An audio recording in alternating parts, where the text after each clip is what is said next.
Bonjour à tous, ça va les caps. Aujourd'hui, nouvelle vidéo. Dans cette vidéo, on va réagir à plusieurs actualités, notamment la première, celle que vous attendez tous, c'est celle du débat sur le voile et donc de Louis Sarkozy, le fils de Nicolas Sarkozy, et aussi le demi-frère, si je dis pas de bêtises, enfin c'est le frère mais ils n'ont pas la même mère, de Julia Sarkozy, sur laquelle j'ai déjà fait une vidéo où elle dit repose en paix Kadhafi, des trucs comme ça. Elle dit même que son père, il a le bracelet électrique. Bzzz.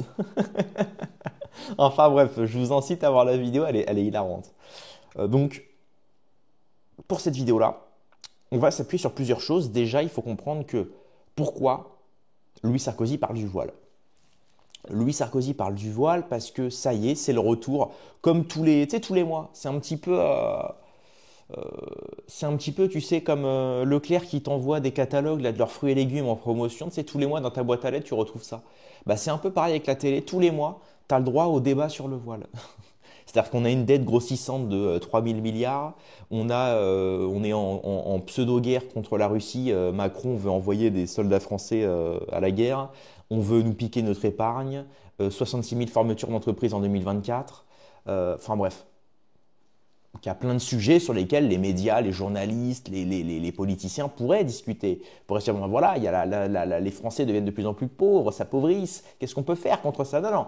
Le sujet principal, c'est est-ce qu'une femme a le droit, oui ou non, de faire du golf avec son voile, de faire du foot avec son voile? Ah merde les mecs, putain les mecs. Donc on va évidemment en parler aujourd'hui, on va revenir sur les propos complètement chocs et hallucinants de Louis Sarkozy qui est face à Raquel Garrido, qui est une ancienne de LFI qui s'est fait virer. Et depuis d'ailleurs, elle a un petit peu mal, elle a du mal à l'accepter.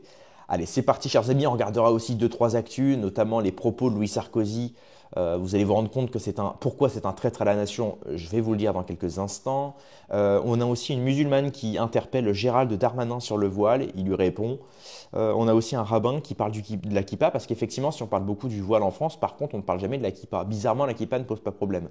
Donc pourquoi un signe religieux pose-t-il plus problème qu'un autre? On va aussi en parler dans cette vidéo et on finira sur Manuel Valls, qui dit que la haine des juifs vient des musulmans. Enfin bref, actualité complètement lunaire. Abonnez-vous, mettez un like. D'ailleurs, chers amis, juste avant, je vous incite, tous ceux qui sont abonnés, à mettre la cloche parce que YouTube désactive la cloche chez certaines personnes, excusez-moi. Donc si vous n'avez pas la cloche d'activer, c'est certainement que YouTube l'a désactivée. Donc réactivez-la, chers amis. Et ceux qui ne sont pas abonnés, chers amis, n'oubliez pas que, imaginez ma vidéo a fait ne serait-ce que 1000 vues. Mais si les 1000 personnes qui regardent s'abonnent, ça me fait 1000 abonnés d'un coup, c'est énorme. Donc, chers amis, vous, ça vous coûte rien et moi, ça me rapporte énormément en termes de notoriété et même tout simplement de notoriété, voilà. Donc, voilà, ça vous coûte rien, c'est la petite bonne action de la journée et comme ça, tout le monde est content. Voilà. Allez, bref, on commence. Problème de droits de la femme dans les pays musulmans. Il y a un problème, les musulmanes ont un problème. Ce sont des femmes.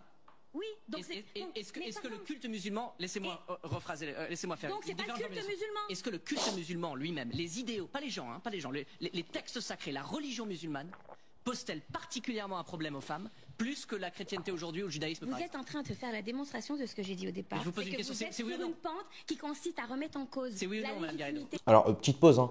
Là, il a parlé justement du judaïsme et du christianisme. Moi, je vous incite à regarder ce que disent les rabbins sur les femmes. Il y a une vidéo qui circule, qui fait énormément de vues. Et attention, je dis ça, le but, c'est pas de pointer du doigt une autre communauté ou quoi que ce soit, hein, justement. Ici, sur cette chaîne-là, on défend tous les religieux dits du quotidien. On ne défendra pas les élites qui essayent justement de politiser certaines choses pour arriver à leur fin. On défend les gens du quotidien, peu importe leur ethnie et leur origine et leur religion. Mais renseignez-vous sur ce que disent les rabbins sur les femmes. Je pense que vous allez vous rendre compte que l'islam, c'est vraiment gentil. Bien que chaque texte a ses priorités et a ses directives. Hein.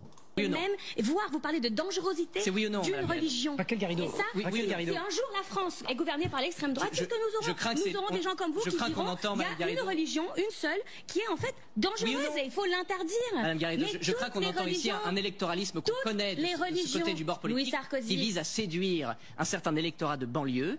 Et moi, je pense que déjà, c'est un scandale. Et deux, c'est infantilisant. C'est infantilisant envers vos électeurs, Madame Garrido. Il faut le dire, il y a un problème avec avec l'islam et les femmes. Il y a un problème avec cette idéologie. Bien sûr que tous les musulmans ne sont pas sexistes. C'est un fait. Mais les idées elles-mêmes, les textes sont fondamentalement problématiques. Une intervention. Vous dites qu'il y a un problème entre l'islam et les femmes. Entre l'islamisme. Vous voulez dire l'islamisme? La religion islam elle-même. Si on adhère à la religion dans tous ses propos. Mais le musulman modéré, pas du tout. Il m'apparaît nécessaire de le démontrer. Cette déclaration est excessive, puisque ce que vous voulez dire sans doute, dites-moi, c'est une application rigoriste des textes anciens, mais c'est pas l'islam dans son ensemble qui aurait un problème avec les femmes. Monsieur Doucan, c'est exactement ça, c'est-à-dire que si nous prenons les textes sacrés islamiques, les hadiths et le Coran, et si nous disons sur ces textes, je vais créer une société, en adhérant à chaque lettre, à chaque virgule, nous avons donc un problème. Donc ce n'est pas le cas. Dans la Bible, il y a des choses. Vous avez raison. Bon, bah alors, donc c'est l'extrémisme. Ce que vous pointez, c'est l'extrémisme. C'est le fondamentalisme. Vous faites de l'anticléricalisme. Vous faites de l'anticléricalisme primaire vis-à-vis des religions. En fait, soyez honnête, allez jusqu'au bout. Ça dépend des religions. Les religions ne sont pas égales, Madame Garrido. Si on prenait des Jane d'Inde ici, on n'aurait pas du tout cette conversation. Vous êtes la démonstration même de pourquoi il faut que nous, les élites françaises, et je me mets dedans, on doit défendre la laïcité. Parce que si on se retrouve à avoir des conversations de comptoir sur les émissions de télé, sur le fait de savoir, sur le dogme, d'accord, sur moi j'ai lu tel hadith et moi j'ai lu le Coran qui au demeurant est en arabe, vous ne parlez pas arabe et vous ne savez rien du Coran et vous ne savez rien de l'islam et même je pense que les gens musulmans à la maison qui nous regardent doivent être quelque part entre la consternation, la douleur et je vous invite, Madame Garrido, je vous invite à lire les auteurs de vous entendre parler d'islam. En même temps, l'un et l'autre. Permettez-moi de répondre à ça. Oui, bien sûr. Parce que qu'en fait c'est pas intéressant. Votre travail, si vous voulez faire de la politique, Louis Sarkozy, si votre objectif dans la vie c'est de faire de la politique, écoutez-moi bien. Moi qui suis arrivée en France il y a seulement 30 ans.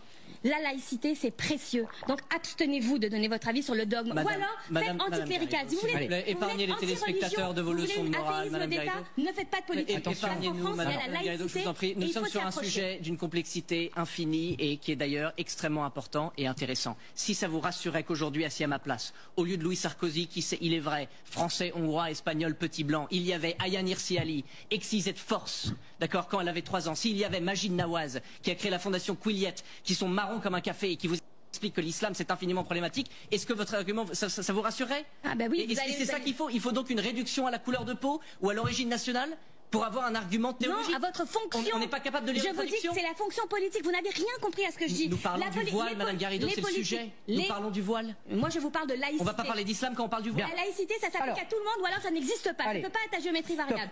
C'est pas faux. Si vous faites de la politique, oui, c'est pas faux. Vous fermez votre bouche sur le dogme. Doucement. Comment ils doivent croire ou pas croire. Alors, Raquel Garrido, vous vous améliorez au fur et à mesure du débat. Il faut respecter la foi de ceux qui croient. Raquel Garrido. Sinon, vous faites de l'anticléricalisme, de l'athéisme d'État, et là, ça prépare des massacres, ça prépare des discriminations. Interdire le voile dans le sport, ça prépare des massacres. Mais vous vous entendez, Madame? Non, mais attends, là, on parle même plus du sport. C'est vous qui parlez de l'islam en général. On parle même plus du sport parce qu'évidemment que le fait qu'il y ait 3 joueurs de foot qui rompent le jeûne pendant le match ou qu'il y ait quelques dizaines, voire centaines de jeunes sportives qui, d'ailleurs, dans la pratique rigoriste de l'islam, n'auraient même pas peut-être droit de jouer et pourtant elles sont là sur le terrain et elles nous rendent fiers. Le moins elles adhèrent aux fondamentaux, le moins. Alors, stop. Voilà. Alors. C'est un extrait, il y a énormément de choses à dire. Je vais essayer de pas non plus trop rallonger la vidéo. On va vite passer aussi aux suites des actualités. Mais c'est comme intéressant de voir plusieurs choses. Effectivement, encore une fois, c'est des débats interminables qui refont surface tous les mois, tous les 2 mois, de dire voilà, la faute c'est le voile ou pas le voile. Je pense que le problème en réalité, vous savez, moi il y a une phrase que j'aime beaucoup de Sénèque, si je dis pas de bêtises, il me semble que c'est Sénèque, mais encore une fois, je peux me tromper, et qui dit « Où est le mal dans la volonté? Où est le bien dans la volonté ?» Et en fait, c'est ça. Aujourd'hui, le problème, c'est que dans cette France, on aime beaucoup mettre des gens dans des cases uniquement par ce qu'ils sont, et pas par ce qu'ils représentent fondamentalement ou en entrant en contact avec eux. C'est-à-dire qu'aujourd'hui, on va mélanger la racaille à l'arrêt de bus qui crache et qui dit « Wallah » toutes les secondes comme une virgule, et l'honnête musulman pieux qui fait ses 5 prières par jour, qui travaille, qui est tranquille. Et ça, c'est assez regrettable. C'est assez regrettable parce que c'est les sujets d'ailleurs dont on ne parle jamais sur les autres religions. Et malheureusement, c'est parce qu'aujourd'hui, vous le savez très bien, il y a une volonté de la part de certaines communautés, de certaines élites, à qui ça rapporte évidemment, de faire porter le chapeau et de faire venir d'ailleurs une partie d'une immigration qui n'a pas pour but de travailler, qui n'a pas pour but de s'assimiler, qui n'a pas pour but disons, de se projeter de manière long-termiste dans un pays dans lequel ils sont accueillis. Donc forcément, ces gens-là vont salir en fait la communauté qui, elle, est déjà présente. Et c'est le plus regrettable. Et avec des débats de ce genre-là, effectivement, on n'avance pas du tout. Pas du tout. Surtout, le voile dans le sport, je veux dire, c'est vraiment le niveau zéro, quoi. D'un côté, je me dis, bon, en fait, ce que les gens ne comprennent pas, c'est que ça va créer un marché. Aujourd'hui, le grand capital nous apporte de nouvelles idéologies dans le but de créer de nouveaux marchés. Parce que justement, le grand capital est en phase terminale. Et comme il est en phase terminale, il est obligé d'instaurer des nouvelles idéologies pour faire de nouveaux marchés. Regardez avec l'islam aujourd'hui. Si on parle autant de l'islam, si aujourd'hui il y a autant de le voile dans le sport, il y a des hypermarchés halal, il y a des entreprises quasiment dédiées aux musulmans. Il y a une part de marché en fait. Si aujourd'hui il y a tout un circuit économique autour de l'islam en France. Mais pourquoi? Parce que justement, ça permet justement à certaines personnes de s'enrichir là-dessus. Regardez le halal. Regardez qui détient le halal. Les mecs, ils ont fait un pari génial. Ils se sont dit, voilà, on sait qu'il va y avoir énormément d'immigration en Europe, notamment en France. On va investir dans le commerce halal. Et depuis, regardez les courbes aujourd'hui. Le halal, il prend énormément. Les gens achètent de plus en plus halal. De même que le mec qui a investi lourdement dans un petit café vegan ou un restaurant avec des options véganes, s'il a ouvert ça dans Paris, dans une grande ville, aujourd'hui il est gagnant. Parce qu'il y a de plus en plus de gens qui font attention à ce qu'ils mangent, etc. Donc en fait, soit tu t'adaptes à ce que le capital t'impose, parce que le grand capital, tu peux pas le contrer de front. Tu peux pas le contrer de front. Donc soit tu t'adaptes à ce que le capital t'impose, et tu acceptes et tu t'adaptes, ou alors tu peux faire ton réfractaire et ton... Oui, certes, mais dans tous les cas, tu perdras énormément d'énergie. Tu perdras énormément d'énergie. Moi-même, vous le savez, qui suis quand même relativement bouddhiste, philosophiquement parlant en tout cas, moi, si j'ai bien compris une chose, c'est qu'en acceptant, vous vous libérez de tout. Si vous êtes constamment en train de rejeter certaines choses, je prends l'exemple de la pensée.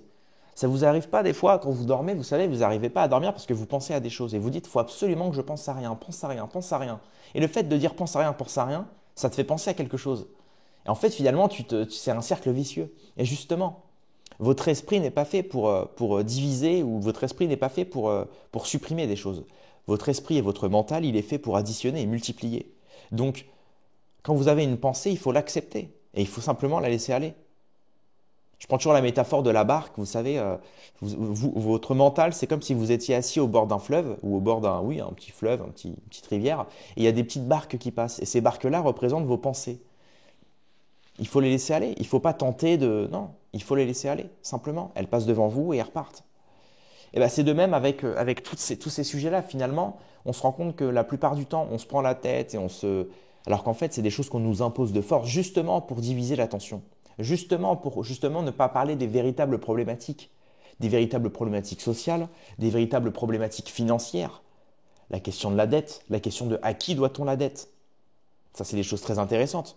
De à qui rapporte la guerre aujourd'hui? Qui finance l'armement? Tout ça, c'est des questions hyper intéressantes. Mais non, à la place, on va parler de sujets futiles du voile dans le sport. Surtout que derrière, regardez toutes les grosses entreprises qui capitalisent dessus.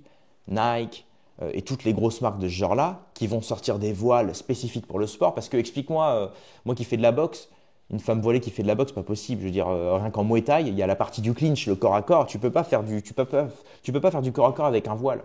Donc, tu es obligé d'avoir un voile adapté au sport. Donc, forcément, qui c'est qui va s'enrichir là-dessus? Toutes les marques de textile et d'industriels dans le textile, ils vont créer des voiles spécifiques qui tiennent bien la tête pendant le sport, anti-transpiration, etc. Et bim, tu fais de l'oseille dessus. Soit tu t'adaptes au marché et à la clientèle, soit sélection naturelle, tu disparaîtras comme tous. Tu disparaîtras comme tous. Regardez les espèces animales au fil du temps. Qu'est-ce qui fait que nous, humains, aujourd'hui, on est encore présents aujourd'hui? Parce qu'on a été dotés d'une chose qui s'appelle l'intelligence. On n'a peut-être pas la force du gorille, on n'a peut-être pas la vivacité d'esprit de la panthère ou de l'aigle ou je ne sais quoi. Mais par contre, on a une chose, c'est l'intelligence. On arrive à fabriquer des armes, on arrive à fabriquer des immeubles, on arrive à faire société ensemble pour justement se préserver de tout ce qui sort de la société, de tous les dangers sortant de la société.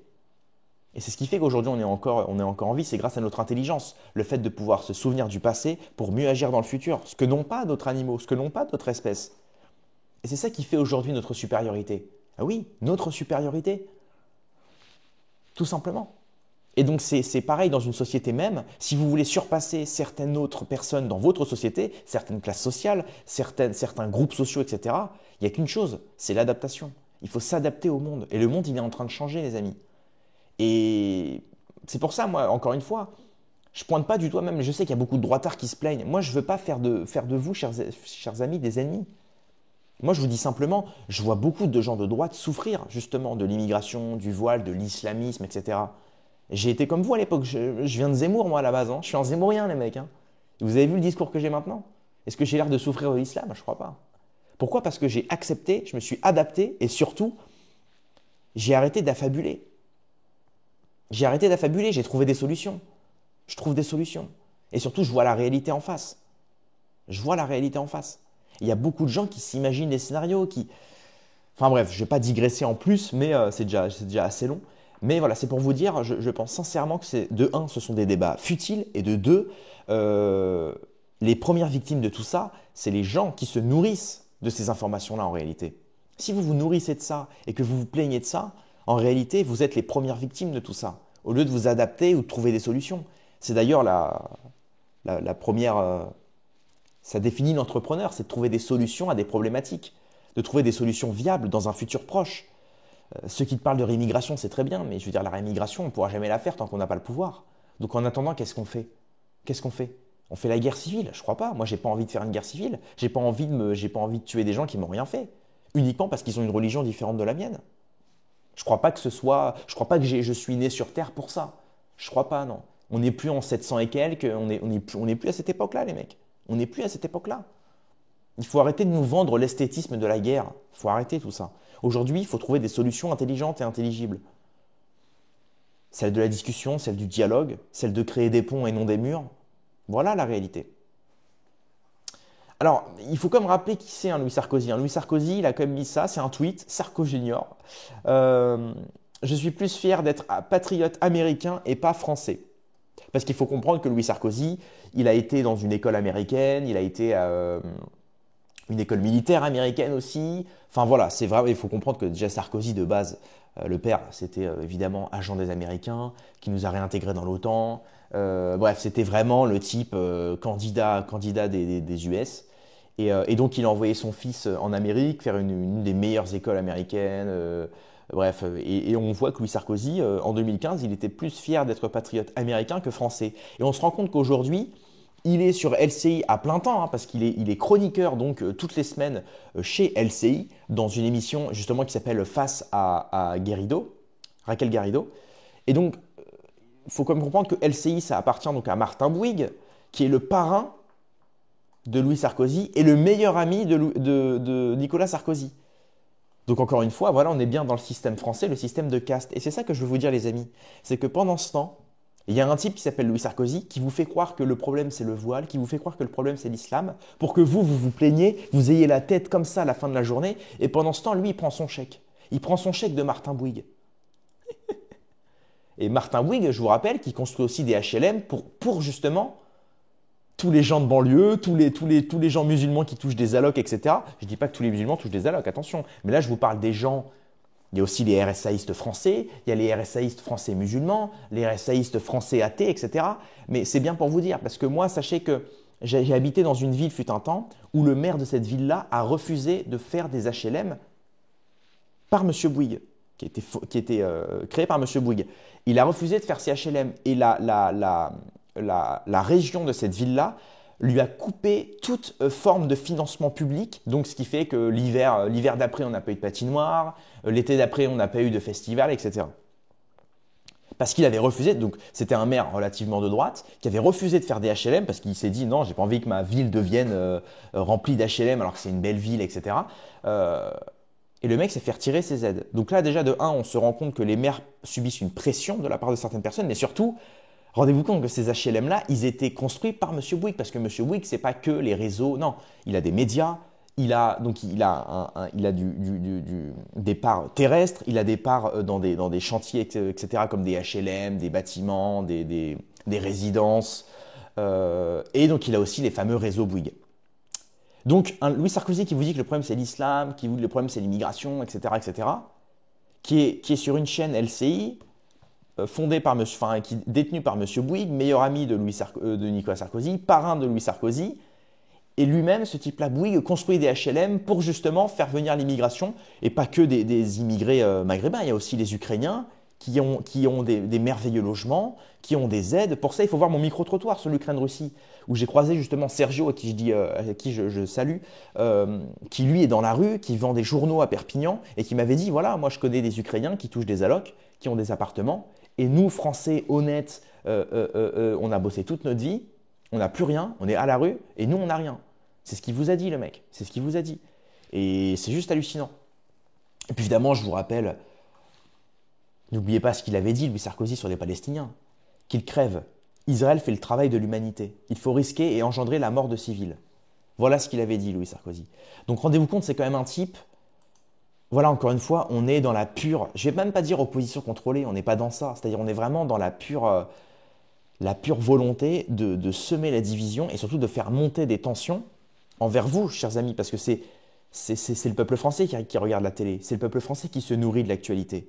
Et aujourd'hui, il y a malheureusement des personnes naïves qui en plus de regarder l'actualité, n'arrivent pas à lire entre les lignes. Parce que là, ce que je vous fais, c'est une lecture, c'est une double lecture. C'est une double lecture qu'il faut avoir dans cette actualité-là. C'est voir au-delà du problème du voile. Qui fait monter les tensions, à qui ça profite le voile, qui s'enrichit là-dessus, etc., etc. C'est ce que j'essaie de vous transmettre dans ces vidéos-là.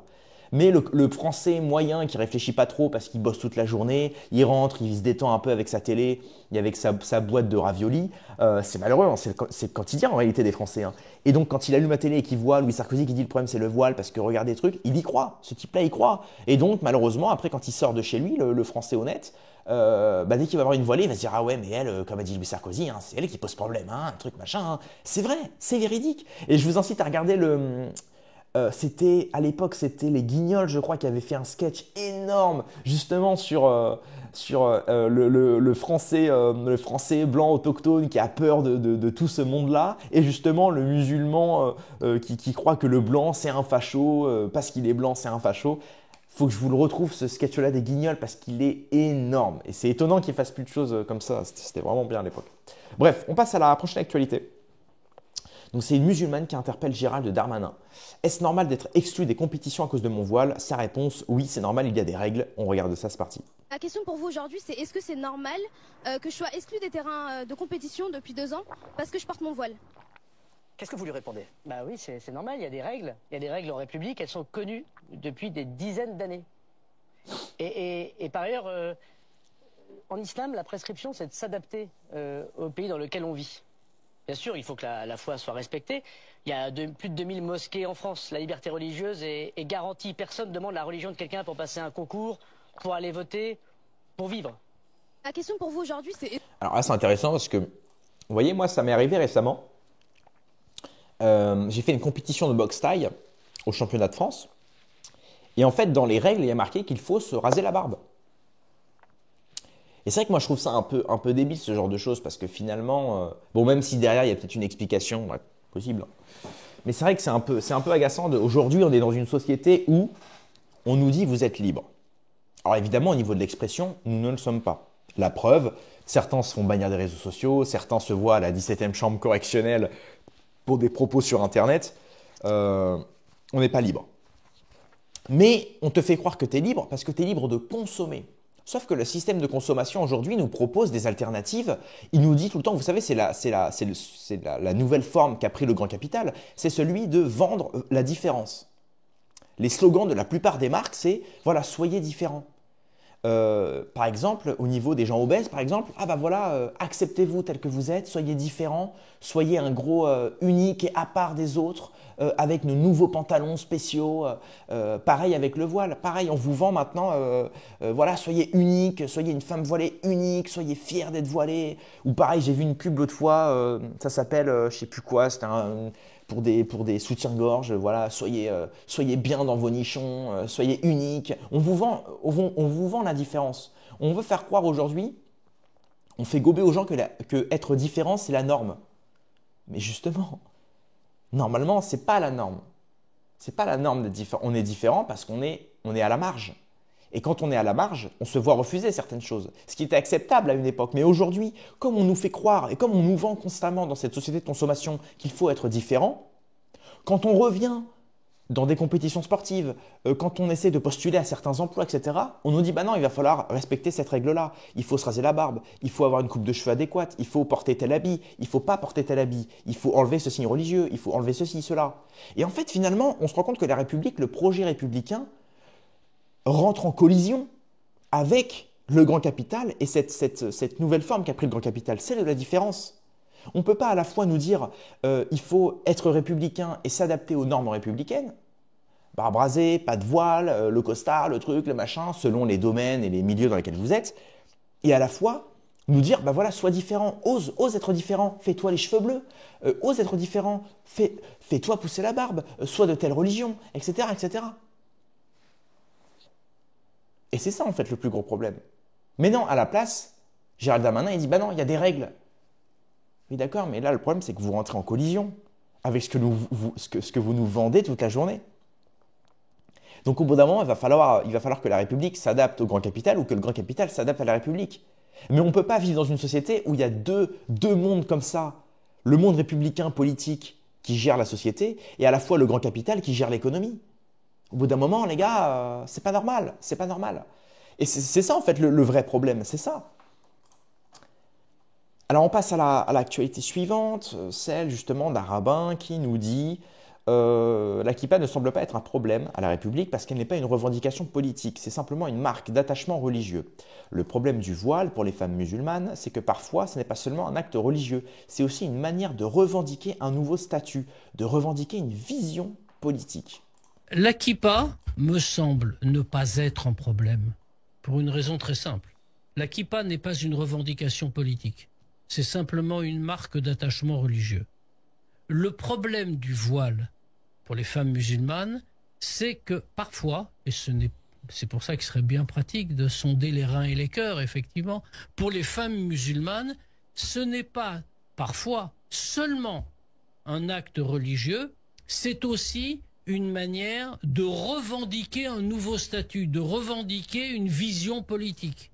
La kippa... Voilà, donc là je vous laisse évidemment vous faire votre avis. C'est vrai que c'est un petit peu étrange. Vous savez, c'est comme le voile chez les femmes orthodoxes. Ou même, d'ailleurs, figurez-vous que la plupart des femmes religieuses de l'image chrétienne, j'ai envie de dire même la Vierge Marie, étaient voilées par exemple.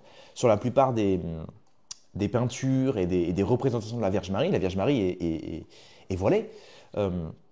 Et ça représente c'est tout un message. C'est le message de la pureté, c'est le message de l'innocence, parce que c'est fort de message, parce que la Vierge Marie a enfanté de Jésus sans pratiquer l'acte sexuel qui est vu par la religion chrétienne comme un acte qui salit la femme, un acte, voilà. Donc c'est un message finalement. Mais là, bizarrement, ça pose pas de problème. Ça pose pas de problème. Pareil, dans la religion juive, il est recommandé par exemple aux femmes juives de porter des perruques, ce qui n'est pas dit par exemple. Encore une fois, renseignez-vous sur ce que disent les rabbins sur les femmes. Et bizarrement, ça ne pose pas de problème parce que c'est une minorité. Effectivement, c'est une minorité. C'est un peuple discret, etc. Mais effectivement, les juifs du quotidien, même, eux, n'ont pas forcément à avoir... n'ont pas les mêmes problèmes que les musulmans qui sont une communauté bien plus élargie, bien plus présente en France. Et c'est constamment le même problème. Et c'est vrai que c'est un peu agaçant, comme je vous l'ai dit, ce problème de religion, parce qu'au final, on n'avance pas du tout dans la question sociale de la France. On parle des religions constamment, et finalement, on se rend compte que parmi les pauvres, parmi la population française qui s'appauvrit, il y a des juifs, il y a des musulmans, il y a des chrétiens, il y a des athées, il y a des communistes, il y a des nazis, il y a des gens de droite, de gauche, il y a des LFistes, il y a des RNistes, il y a des gens de partout, de tous les horizons, sauf des gens de la caste sociale supérieure. Croyez-moi que Julia Sarkozy ou Louis Sarkozy, ils vont jamais connaître le chômage. Ils vont jamais connaître. Ben non, parce qu'ils sont nés dans une famille qui les privilégie. Donc forcément, eux, ils se font chier. Parce qu'ils touchent 5 000 € par mois, papa leur a trouvé une place à la télé, donc forcément, leur problème, c'est pas de trouver un boulot, c'est pas de savoir comment on va manger à la fin de la journée.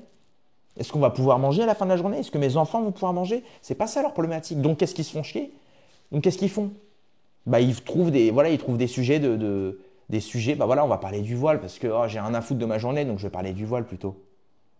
C'est ça la réalité. Et pendant ce temps, il y a des Français qui souffrent, qui eux sont de plusieurs ethnies, plusieurs religions, plusieurs confessions, plusieurs idéologies. Et finalement, quand on enlève justement, quand on sort de toutes ces barrières-là idéologiques et religieuses, on se rend compte qu'il y a des Français qui souffrent et qui s'appauvrissent. Et ça, les gens n'en parlent pas. Et c'est justement, pour moi, c'est le but des médias, c'est de cacher cette misère sociale par des sujets sociétaux, par des sujets religieux, spirituels, etc., dans le but de diviser. Dans le but de diviser. C'est ça, en réalité, c'est ça. Le militant LFI comme le militant du RN, ils ont un point commun, c'est qu'ils militent pour des groupes qui s'en foutent de leurs intérêts sociaux. C'est ça la réalité. C'est ça. Oui, LFI, il drague l'électorat maghrébin, le RN, il drague l'électorat socialo-ouvrier blanc, voilà. Mais derrière, en réalité, il n'y a aucune conviction de relever une certaine population qui souffre. Aucune. Ils veulent juste le pouvoir pour justement représenter le pouvoir. Voilà. Allez, on finit sur cet extrait-là, puis après on terminera la vidéo.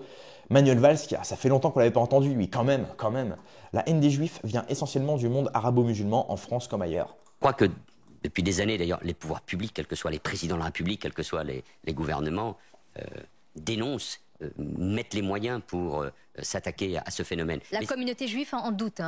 Oui, mais... Ça, pour le président de la République, il l'a dit. Il affirme que l'antisémitisme est un poison. Restera toujours le fait qu'il n'ait pas participé à la marche contre l'antisémitisme. La haine des Juifs est là. C'est une réalité. Il faut comprendre, j'essayais de vous le dire il y a un instant, ce qui se passe. Cela nécessite évidemment de la vigilance, de la protection, des moyens. Mais c'est plus profond que cela. C'est une véritable mobilisation qui est nécessaire de la part de la société française en dénonçant ce qu'est cette haine des Juifs. D'ailleurs, même le mot antisémitisme ne veut pas dire grand-chose. Tout le monde dit qu'il est antisémite. De l'extrême gauche à l'extrême droite, tout le monde se met d'accord là-dessus. Mais le phénomène est évidemment beaucoup plus profond. Et ce qui a changé depuis 25 ans, c'est que, d'abord, il vient essentiellement du monde arabo-musulman, cette haine des Juifs, en France comme... Alors c'est marrant parce que si on revient en réalité, si on fait preuve d'honnêteté intellectuelle et historique, l'antisémitisme, il vient profondément du christianisme. Tout simplement parce que qui a crucifié le Christ? Qui a crucifié le Christ? Ce sont les Romains sous ordre d'une certaine communauté.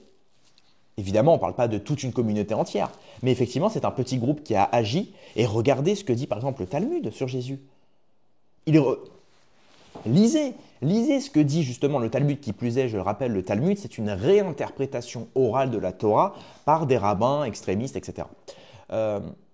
Il faut comprendre que ce qui est dit dedans, c'est que, par exemple, il se revendique justement d'avoir ordonné la crucifixion de Jésus parce qu'il était suspecté d'être un sorcier, il était suspecté d'être un ennemi justement de l'État d'Israël. Souvenez-vous quand même que Jésus, il s'est extirpé de son milieu religieux et social pour propager une nouvelle religion qui plus est l'amour universel.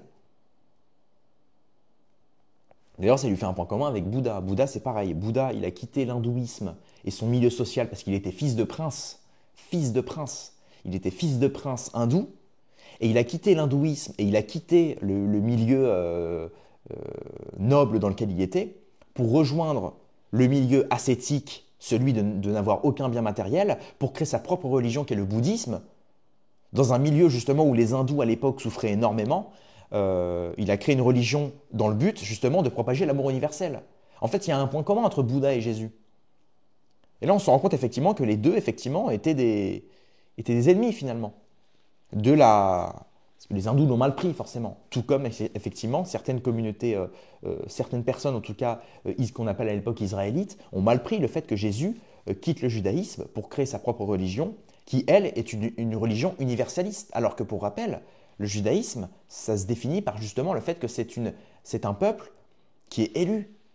C'est un peuple élu. C'est très bien pour eux, hein, c'est très très bien. Mais là, on a une différence. C'est une différence formelle. Donc, effectivement, il vient non pas du monde arabo-musulman, mais il vient de là où il a été créé. Il vient d'Israël.